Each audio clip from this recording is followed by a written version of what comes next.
Boa noite. Vamos então, mais uma vez, compartilhar essa oportunidade valiosa de estarmos reunidos para aprendermos a respeito dos ensinos de Jesus à luz da doutrina espírita. Nós sabemos que há uma necessidade imperiosa de atendermos não apenas o corpo, mas atender o espírito. O nosso espírito ele precisa também de alimento. Ele precisa de receber nutrientes. Mas esses alimentos vêm através das vibrações do pensamento, sobretudo quando o pensamento está associado aos ensinos do alto, aos ensinos de Jesus. De certa maneira, em cada oportunidade que a gente lê um livro de teor elevado, ou se reúne no encontro para estudar os ensinos do Cristo, nós passamos a nos nutrir dessas vibrações que trazem fortalecimento ao nosso espírito. Principalmente quando levamos em conta esse tema que nós iremos abordar nessa noite, que é sobre obsessão e possessão. Nós separamos aqui para introduzir o nosso assunto uma passagem que está no livro Vinha de Luz, do Espírito Emmanuel. Está no capítulo 31. Eu separei apenas uma frase para uma rápida análise de introdução ao nosso assunto. Emmanuel diz o seguinte: nos pensamentos habituais, recebemos 1001 convites das zonas inferiores. É uma coisa muito séria, vamos analisar essa advertência que Emmanuel nos dá. Então ele diz assim, olha, os pensamentos habituais significa naquilo que preenche o nosso campo de interesse no dia a dia. Ligado à família, ligado ao trabalho, ligado aos compromissos sociais, qualquer área. Nós recebemos em todas elas, pelo pensamento, 1001 convites. É interessante aqui a palavra convites, porque não significam que sejam obrigações. Nos vem à mente um pensamento, uma ideia que sabemos não ser boa, não ser positiva. Ser uma ideia que nos traz preocupação, uma ideia que nos causa certa ansiedade. Mas vejam só, é um convite. O pensamento nos chega. Nós não somos obrigados a acolher e alimentar. E é aí aonde a diretriz que nós vamos aprendendo através da doutrina espírita é tão importante, que é o nível de consciência de responsabilidade. Cada um de nós, na direção e na conduta do que pensa e do que sente, é o principal responsável por aquilo que produzimos, alimentamos, sintonizamos através do pensamento. E aqui Emmanuel se refere a pensamentos muitas vezes constantes. Ele diz 1001 convites. E vejam de onde vem. Das zonas inferiores. Não vem de lugar bom, não. É porque a característica do planeta Terra, que é um mundo de provas e expiações, é a abundância, tanto entre os espíritos encarnados, quanto entre os desencarnados, daqueles espíritos que estão vinculados às ideias que confrontam as leis divinas, sobretudo a lei do amor, onde a predominância é do egoísmo, é do materialismo, é do orgulho e de todo um campo de emoções e de sentimentos que prendem os espíritos à crosta planetária. As vibrações lentas, as vibrações densas, que caracterizam a maioria dos espíritos ao redor da Terra, nutre e produz abundantemente esses 1001 pensamentos que não são benéficos de forma nenhuma. Por isso, a espiritualidade deixa bem claro para nós de que, para sintonizarmos com o bem, com as virtudes, com os ensinos de Jesus que traz saúde, que traz equilíbrio, é preciso que tenhamos vontade e desejo, que iramos realmente entrar em sintonia com esses pensamentos elevados. Porque se a nossa vontade não assumir a direção, facilmente as influências espirituais nefastas procuram encontrar campo na nossa mente, no nosso pensamento. E é aí onde está o cuidado maior. É que é preciso que dia a dia nós já acordamos com aquela disposição de sintonizar com pensamentos, sentimentos e emoções boas. Dirigir o pensamento através da prece, ao acordar, sobretudo, para procurar vincular-se aos espíritos do bem, aos espíritos elevados. Ao fazermos isso, automaticamente, não há dúvida nenhuma, a doutrina espírita deixa isso bem claro para nós. Automaticamente, espíritos benfeitores, guias espirituais, o nosso anjo guardião encontra acesso ao nosso íntimo, porque nós estamos pedindo. A questão toda é essa, fechando aqui essa rápida introdução. Os espíritos inferiores, os espíritos das zonas inferiores da Terra, não esperam convites nossos. Eles são as visitas intrometidas. Eles não se importam se a gente está chamando eles ou não. Eles já estão aí. Porque há predominância na Terra, por ser um mundo de provas e expiações. Mas os espíritos do bem, eles precisam do nosso aval. Precisam que a gente queira, que a gente esteja sensível à intervenção deles. Aí eles estão. Porque nós pedimos. O livro O Consolador, do Espírito Emmanuel, tem uma mensagem, uma pergunta a respeito desse tema que nós iremos utilizar também. Hoje o assunto central está no livro A Gênese. Há um capítulo no livro A Gênese só para esse assunto de possessão e obsessão. Mas nós iremos notar que boa parte do tema que foi inserido na Gênese foi extraído do livro O Evangelho segundo o Espiritismo. No capítulo 28, Coletânea de Preces Espíritas. No final do capítulo, há uma parte dirigida à prece pelos espíritos obsessores. E há ali uma espécie de uma introdução do que é o assunto da prece. Uma espécie de um prefácio. E o que se dá ali? O desenvolvimento do assunto que vai ser objeto da prece. No caso, obsessão.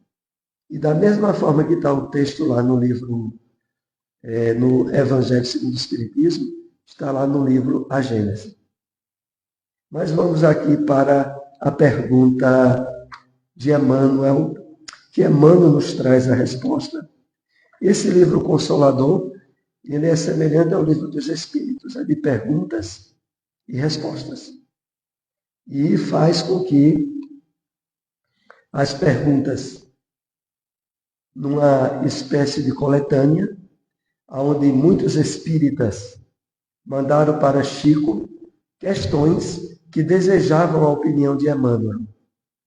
E aqui na pergunta 159 foi colocada essa pergunta.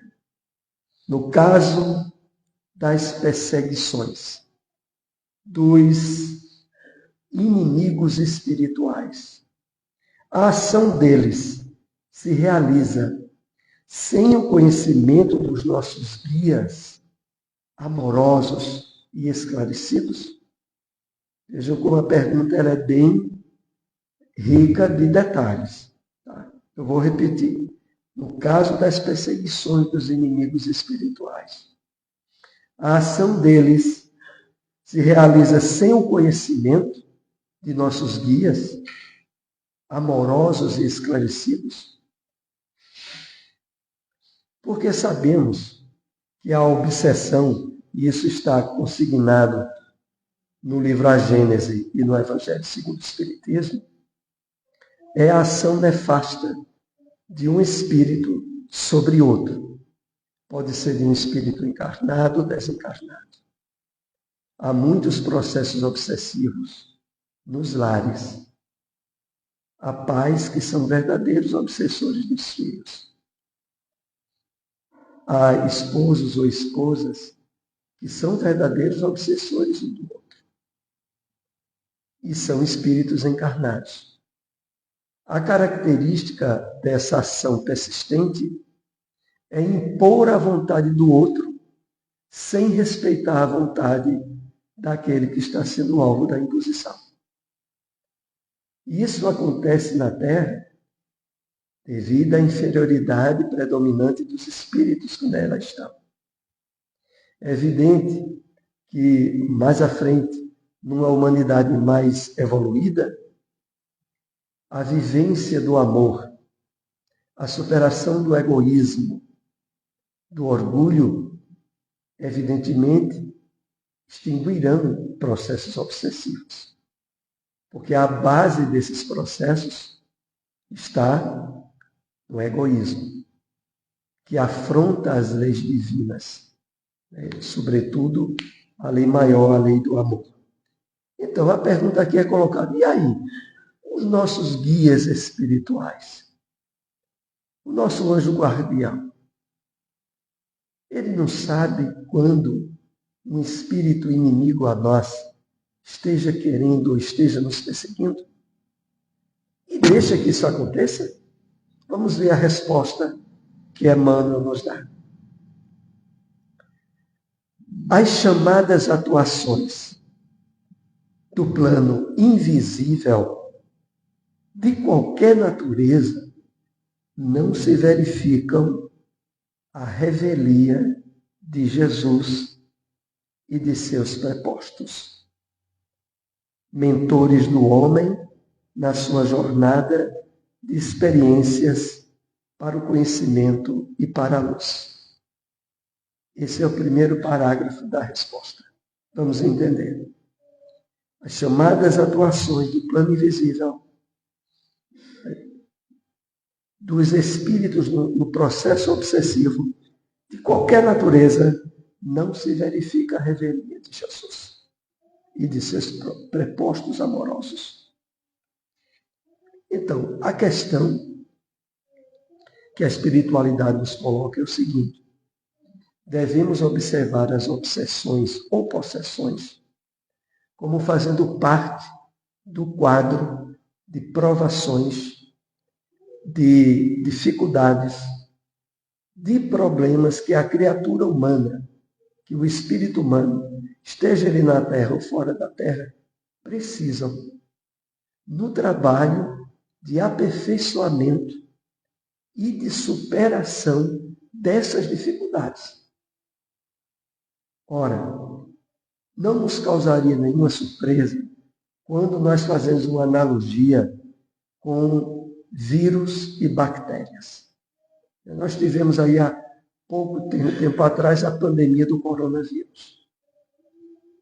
E o vírus era e é invisível aos nossos olhos. Mas não só adoeceram, como levaram à desencarnação de muita gente. E isso não foi a revelia das leis de Deus. Ninguém desencarnou por Covid por descuido das leis de Deus. Emmanuel deixa bem certo isso numa pergunta aqui do livro Consolador. Me parece a pergunta 149, do seguinte. É feita a pergunta a Emmanuel. Pode alguém desencarnar?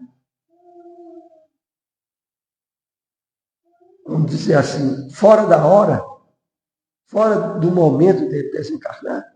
E Emmanuel diz, perante as leis divinas, com exceção do suicídio, ninguém desencarna sem que esteja dentro da estrutura dessas leis.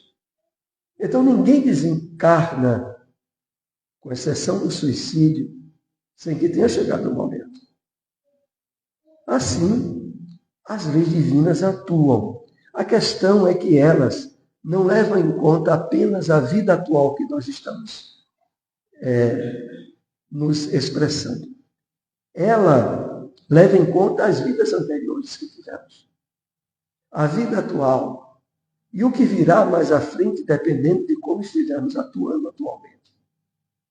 Então, não acontece a revelia dos guias espirituais dos processos obsessivos. É porque os processos obsessivos estão na área das provações, decorrentes do que fizemos no passado ou no presente, e que abriram portas à infiltração da ação dos inimigos espirituais. Que aqui é importante deixarmos bem claro que inimigo mesmo, verdadeiro, nós só temos um. E esse inimigo está dentro de nós, estruturado nas energias do egoísmo, do orgulho, dos desequilíbrios que trazemos de outras vidas e da vida atual.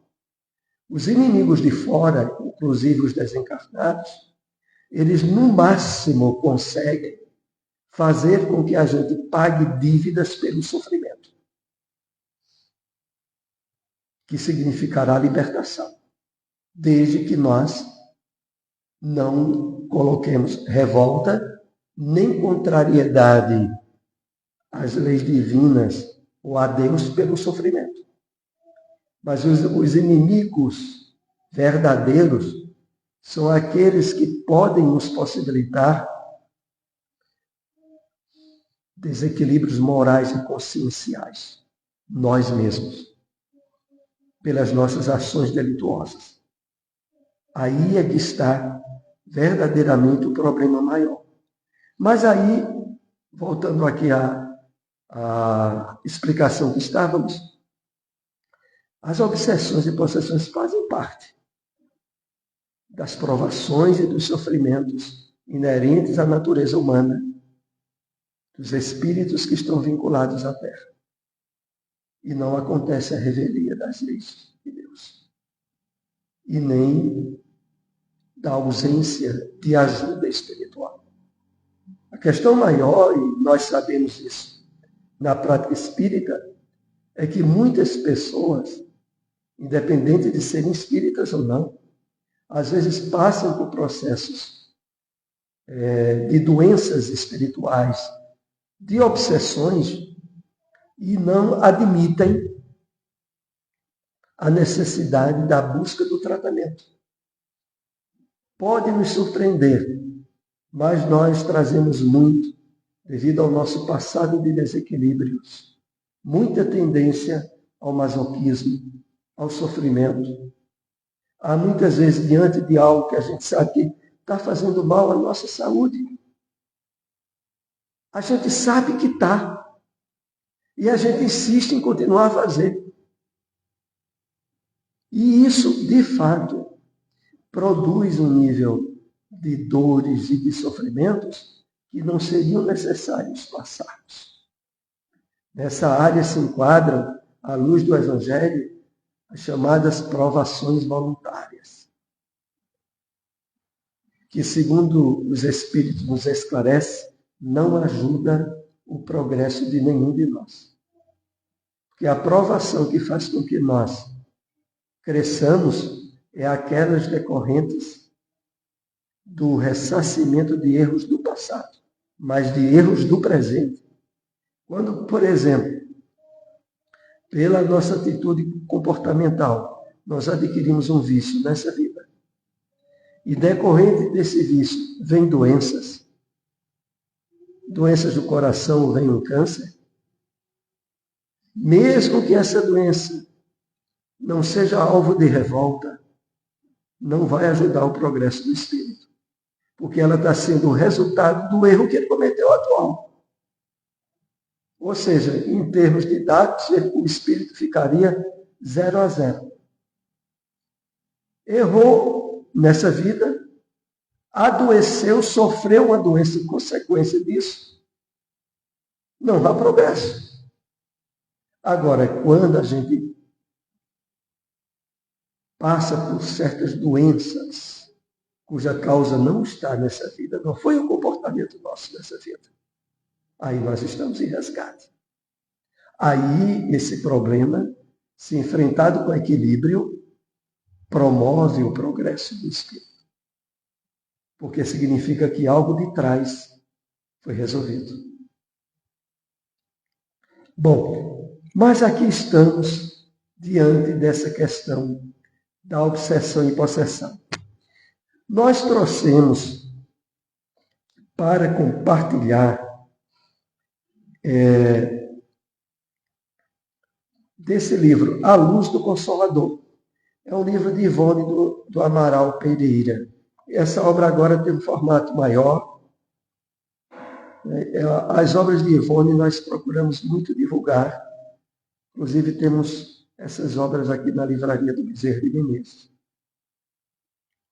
Então, tem um capítulo aqui que é, assim, o título praticamente do nosso estudo. É um capítulo que se intitula Um Estranho Caso de Obsessão.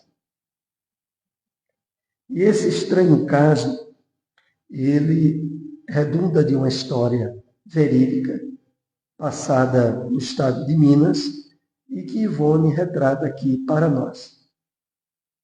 É um caso que, por evitar a identificação, foi colocado o pseudônimo de Senhor Agir. Era um jovem comerciante que houvera estabelecido um noivado desse Agir com uma jovem chamada Elisa. Elisa era filha única, a sua mãe já se encontrava viúva, e Elisa, muito jovem, mas de um comportamento moral equilibrado, estabeleceu laços afetivos, assim, diríamos, profundos com Agir. E era correspondida, praticamente todos os dias. O Agir ia na casa de Elisa, pelo afeto que ele tinha com ela, e o casamento estava marcado. Casamento que iria acontecer em 6 meses e que tudo fazia crer ser o laço da felicidade dela. Então Elisa, junto com a sua mãe, Dona Madalena, que já estava com certa idade, tinha toda essa perspectiva da realização dessas núpcias. Mas chega determinado final de semana que Agir, por questões comerciais, precisa viajar para uma cidade vizinha. E nessa cidade vizinha, atendendo um convite de um colega de trabalho, ele vai participar de um baile à noite. E nesse baile, ele vem a conhecer uma jovem lá chamada Terezinha, com a qual ele dança e sente-se relativamente atraído por ela. Mas ele tinha um compromisso, ele tinha um noivado, ele volta para a sua cidade, mas ficou aquela impressão no pensamento dele, daquele encontro que ele teve com aquela jovem. Quando ele volta de novo a se encontrar com Elisa, ele já não está mais com aquele entusiasmo que ele tinha antes. E no outro final de semana, ele resolve viajar para aquela cidade, a princípio dizendo que era questões de negócio. E começa, de fato, a ter um namoro com a Terezinha. Mas sem dizer a Terezinha que ele tinha compromisso na outra cidade com a jovem, e sem dizer aquela. Ele ficou namorando no final de semana com Terezinha na outra cidade, e durante a semana ele ia se encontrar com Elisa. Mas agora ele ia muitas vezes cansado. Ele não tinha mais aquele afeto, daquele interesse que ele tinha antes. E assim foram se passando algumas semanas. Bom, chegou os 6 meses. E ele continuava mantendo esse relacionamento duplo. E ele disse à família de Terezinha que seria necessário adiar o casamento por mais 2 meses, por questões financeiras, mas que o compromisso continuava. E Madalena, com a sua filha, continuam na questão do enxoval, tudo se preparando para o casamento, que agora se aproximava mais.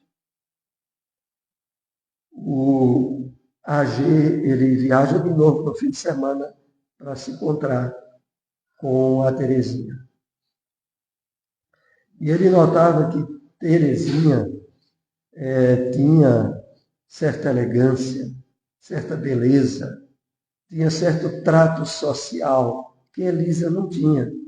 Elisa era uma jovem de classe social relativamente pobre, apesar de ter seus dotes e qualidades morais que para ele já não estavam atraindo tanto.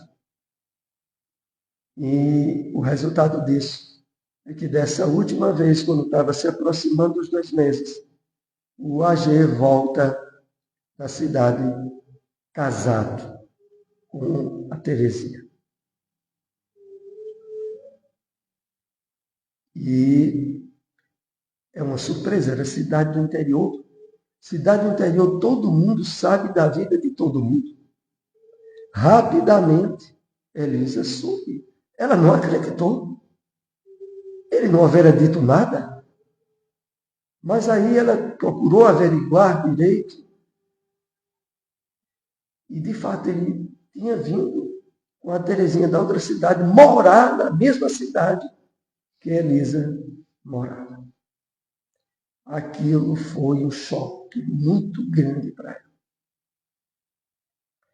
E foi um choque que abalou ela emocionalmente, fisicamente.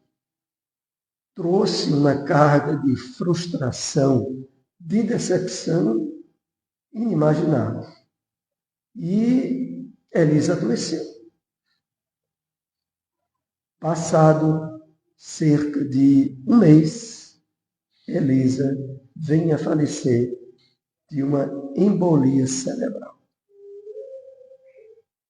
E a mãe de Elisa, que sabia o que estava acontecendo por trás de tudo aquilo, ficou num desequilíbrio emocional imenso, e pessoas amigas também de Elisa, que resolveram, depois disso, ir conversar com a Terezinha. Nenhuma surpresa para nós, porque Terezinha disse: eu não estou sabendo de nada. Eu não sabia que ele tinha um caso, que ele tinha um compromisso. E ela disse que não se sentia culpada por aquilo. Porque, bom, aquilo resultou no mesmo dia numa discussão, numa briga com a gente. Que história era aquela? Ele tinha um compromisso, não disse nada, se casou com ela, mas depois de asserenar os ânimos, no dia seguinte aquilo ficou de lado e a vida estava prosseguindo. Mas quando chega no dia seguinte o féretro da Elisa, a sua mãe, a Teresinha, a sua mãe, Madalena, profundamente revoltada com o que tinha havido, disse algo mais ou menos nesses termos: Elisa, tu vai para a casa do pai, porque tu eras um anjo e Deus te chamou. Mas não se preocupe não. O desgraçado que te causou infelicidade, ele jamais vai ser feliz, porque eu não deixarei. E ela disse isso durante o féretro, num tom tão veemente, que quem estava assistindo ficou até assustado com como ela citou ali. Bom, 3 meses depois, a mãe de Elisa vem a falecer. Ela tinha problema do coração, não sabia. E junto com todos os transtornos que houve, ela desencarnou. E depois da desencarnação dela, apenas 4 meses depois, começou a acontecer uma coisa muito esquisita. A Teresinha percebeu um desejo de beber, de tomar álcool. E começou ali um processo absurdo de alcoolismo. Porque a Teresinha, logo no primeiro dia que ela ficou bêbada, o marido, o esposo dela, brigou com ela veementemente, reclamou o que era aquilo, o que estava acontecendo. Chegou até a dizer a ela que ela, será que ela já era alcoólatra e tinha disfarçado? Porque ela era uma jovem que tinha muita alegria, que transbordava jovialidade. Ele disse, será que tudo isso já não era porque tu eras viciado em algo? Aquilo gerou muito choro, muito sofrimento, mas no dia seguinte ela voltou a se embebedar de novo. E era uma vontade incontrolável. E ela não bebia vinho ou cerveja, ela só queria beber cachaça. E era de uma forma tal que, depois de alguns dias, transeuntes, pessoas da rua, vinham avisar o esposo que a mulher estava bêbada, caída numa esquina. E aquilo, olha, ele tentou ajuda médica. Tentou médicos, inclusive de São Paulo, do Rio de Janeiro, nada resolvia o problema do alcoolismo de Teresinha. Teresinha chegou mesmo com todos esses problemas a ter 3 filhos com ele. E esse problema do alcoolismo se arrastou por 14 anos. Até que, estando em um bar, em uma conversa com amigos, um deles disse, tu não acha que esse problema da tua mulher é um problema espiritual, não? Tu já tentasse levar ela? Tem um centro espírita aqui chamado Bittencourt Sampaio. Será que esse problema dela não é problema espiritual?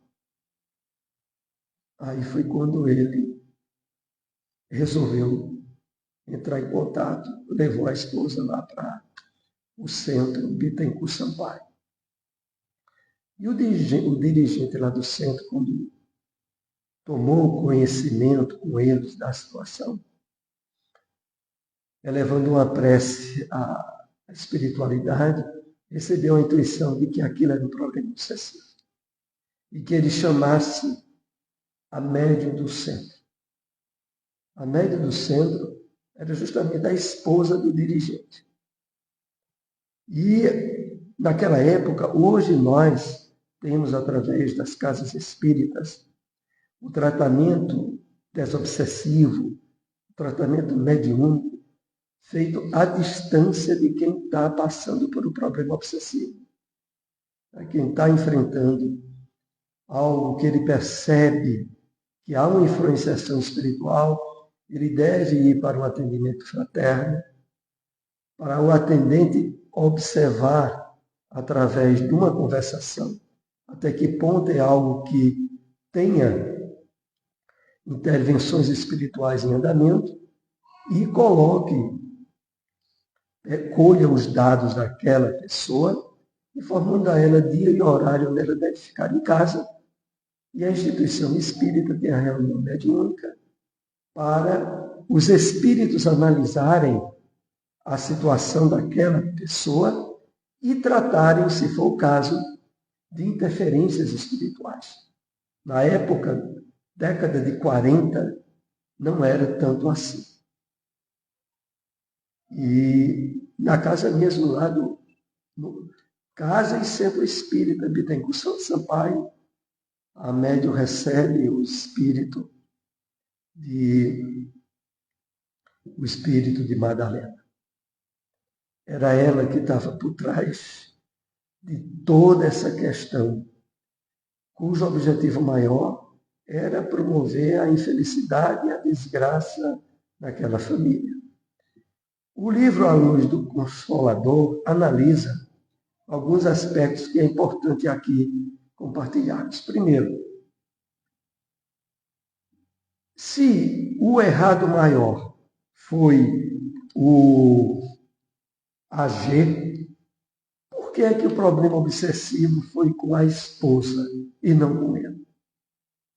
O livro nos dá algumas diretrizes. Primeiro, a de que o objetivo maior, claro, era causar infelicidade. Atingindo a esposa, atingia também ele, atingia a família.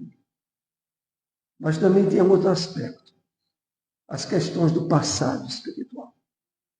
Possivelmente, a Teresinha teria do seu passado encarnatório subsídios associados ao vício do alcoolismo, o que facilitaria muito o processo indutor agora para levar ela à bebida. É por isso que a doutrina espírita é tão veemente conosco em nos incentivar ao máximo a prática do bem e da caridade. Porque nós não temos ideia do nosso passado encarnatório. O que nós sabemos, isso é dito a nós de forma muito clara, é que nós não trazemos um passado bom, não. A grande maioria de nós, na presente encarnação, é a melhor de todas. E quando a gente analisa, muitas vezes, os tipos de pensamentos que nos ocorrem, né, os sentimentos, as emoções de desequilíbrio, a gente já tem uma ideia que não é um passado lá muito bom, não. Então, se provavelmente é isso, nós precisamos muito de nos empenharmos no trabalho de vivência da caridade, desde a principal caridade que Emmanuel coloca, que é a caridade para conosco. É preciso que nós aprendamos a trabalhar a nossa reforma íntima, né, o nosso burilamento íntimo, a estabelecer uma linha de construção, de renovação de pensamentos, de sentimentos e de ações, mas a partir do trabalho do alto amor, do alto encontro, de nos percebermos como espíritos imortais, de a partir daí, pelo trabalho constante do estudo, da vivência da doutrina, nós consigamos créditos para ressignificar o nosso passado. Créditos que normalmente vêm pelas nossas ações no bem, quando nós ajudamos pessoas e espíritos. Porque, por exemplo, quando nós estamos em nossos lares, em um estudo aprofundado do Espiritismo, refletindo sobre as lições de Jesus, ali nós também estamos emitindo vibrações que alcançam os espíritos desencarnados. em necessidade ligados a nós. Ali também está havendo um trabalho de caridade. Caridade conosco e caridade com aqueles que nos acompanham. Então, nos mais variados aspectos. De tal forma que o passado de vícios e de desequilíbrios que nós trazemos não volte a reacender-se e causar novos sofrimentos, novos desequilíbrios.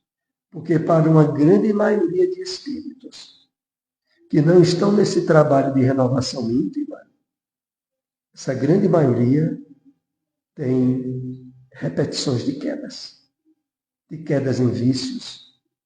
Para a gente ter uma ideia, que estamos nos aproximando aqui do final da nossa exposição, pessoas que cometem, por exemplo, suicídio. E noutra encarnação, repete o suicídio com toda a carga de sofrimento que já teve. Mas por quê? Porque não houve a reeducação do seu espírito. O sofrimento por si só não educa. O sofrimento pode retificar questões do nosso passado. Mas o trabalho de educação do nosso espírito tem que ser feito dedicadamente por cada um de nós. Porque senão, as possibilidades de a gente voltar a errar em coisas que já erramos no passado é muito grande.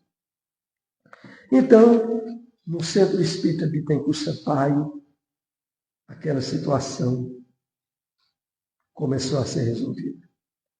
Depois houve a necessidade da assistência a reuniões espíritas, a tomar passes e a recuperação de Teresa. Nesse tipo de influenciação espiritual pelo álcool é muito grande. Eu lembro aqui, não poderia deixar de citar, o livro Sexo e Destino, de André Luiz, pelo médium Francisco Cândido Xavier e Valdo Vieira. Porque o livro Sexo e Destino foi um livro recebido a dois. Chico recebendo capítulos ímpares, Valdo Vieira capítulos pares, depois juntaram, compuseram o livro. Logo no começo do livro tem um caso que a gente nunca esquece quando lê esse livro. Cidadão, pai de família, está na sua sala no domingo de manhã, lendo o jornal. Numa atividade comum e natural, a maioria de qualquer criatura. Mas aí chega um espírito junto do ouvido dele e diz assim, quero beber. E aquele pensamento que aquele espírito joga faz com que ele pare a leitura do jornal, se dirija a um pequeno bar que tinha na sua casa, encha um copo de uísque, tome aquele uísque. E aquele uísque, quando ele toma, o desencarnado está tomando também, pelos teores vibracionais etílicos. Aí ele volta para a leitura. Mas aí entra outro espírito. E outro espírito chega perto do ouvido dele e diz, eu também. E aí ele novamente para a leitura e com o pensamento vai tomar mais um drink para satisfazer as necessidades etílicas de um desencarnado. Então, esses dois casos ligados ao álcool, claro, são apenas exemplos que se aplicam a qualquer tipo de vício ou de desequilíbrio moral. Através do pensamento, nós recebemos essas interferências. E elas precisam ser dedetizadas, selecionadas e despachadas. Não podem ser acolhidas. O entendimento, a compreensão espiritual que nós estamos tendo aqui sobre isso é muito importante. E nós vamos aqui concluindo a nossa breve exposição sobre obsessão e possessão, deixando claro o incentivo à leitura do livro. Tanto o livro A Gênese, quanto ao Evangelho segundo o Espiritismo, sobretudo no capítulo 28, a coletânea de preces espíritas. Que Jesus, que é a espiritualidade maior, nos acompanhe de retorno aos nossos lares com muita paz.